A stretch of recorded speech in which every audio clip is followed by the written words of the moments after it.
ساعات الواحد مننا بيسأل نفسه ويقول هو احنا ليه بنخاف من الجن؟ والإجابة بتكون مخفية، بس ده طبعا قبل ما تعرف الديابلو. تعالى يا صديقي ندردش سوا في الموضوع ده ونتكلم، بس لو انت وراك صلاة أو مذاكرة يا ريت تروح تخلصهم بعد كده تيجي تسمع الفيديو. وقتك يا صديقي هو أهم حاجة في حياتك، وبلاش تضيعه في حاجات فاضية. كلام ليك وليا. بس قبل ما نبدأ تعالوا نقول المقدمة بتاعتنا. السلام عليكم ورحمة الله وبركاته. عاملين ايه؟ يا رب تكونوا بخير. قبل اي حاجة يا ريت نقول سبحان الله بحمده، سبحان الله العظيم، ونصلي على النبي عليه افضل الصلاة والسلام علشان كلنا نخش الجنة باذن الله. ويا ريت ندعي لاخواتنا في فلسطين وفي السودان لجميع المسلمين في بقاع الارض. ثانيا يا ريت ما تنساش تنزل تحط لايك دلوقتي وتشترك في القناة وتفعل زر الجرس علشان اي فيديو جديد يوصلك اشعار. بس هل انت عملت اللي انا قلت لك عليه؟ عملت حبيب اخوك؟ يلا بينا على الفيديو.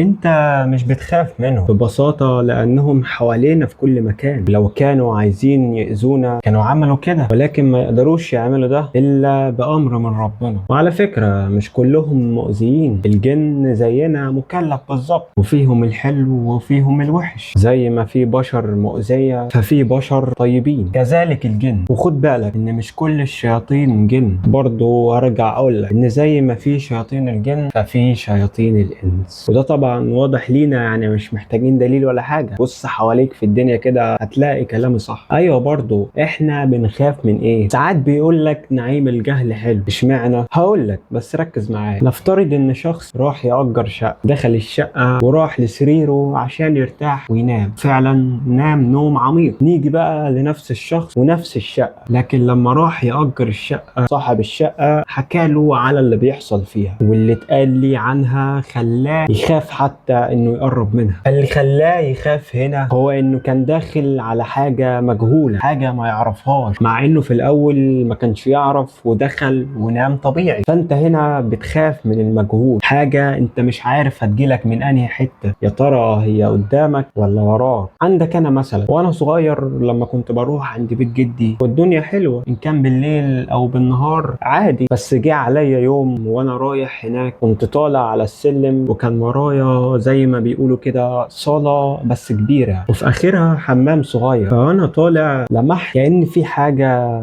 بتبص عليا، كانت جوه الحمام وبص عليا بنص جسمها. بصراحة أنا مش فاكر الوضع اللي كانت فيه الحاجة دي كان إزاي، ولكن أنا وقتها اترعبت جدا، لأن اللي أنا شفته ده ما كانتش حاجة مألوفة ليا، حاجة أصلا مش عادية بالنسبة لي. وطبعا اللي جه في بالي إن اللي أنا شايفه ده مش حد من أهلي، لأنهم كانوا فوق كلهم في الدور التاني. واللي أكد لي أكتر إن شكل جلد الحاجة دي كان غريب بجد، أنا مش عارف ده كان إيه. ومن وقتها لما كنت بروح هناك ما كنتش بروح لوحدي، لو مرة كنت بروح لوحدي كنت باخدها جري لحد فوق. فلو حد منكم بيتفرج عليا وعنده تفسير للموضوع ده يا ريت يقول لي تحت في الكومنتات. اللي عاوز اقوله ان الواحد ممكن يخاف بس مش من الجن، انت بتخاف من المجهول نفسه. انا مش عارف انا بقول ايه، بس اتمنى تكون فهمت انا عاوز اقول لك ايه او عاوز اوصل لك ايه. بس انا عاوزك يا صديقي ما تخافش من اي حاجة. الحاجة الوحيدة اللي انت تخاف منها هو ربنا سبحانه وتعالى. وبكده نكون وصلنا لنهاية الفيديو، وتحية خاصة لاخواتي من الجن لو حد فيهم بيتفرج، فبنحبكم من مصر. وطبعا علشان هم مش بيتشافوا فمش هيحطوا لايك ولا اشتراك، فخليك انت بقى جدع يا صديقي وحط انت اللايك والاشتراك، اكتب لي كومنت حلو منك. طيب اسيبكم انا بقى علشان بركات الجن عمال ينادي عليا. ايوه بركات انا جاي اهو.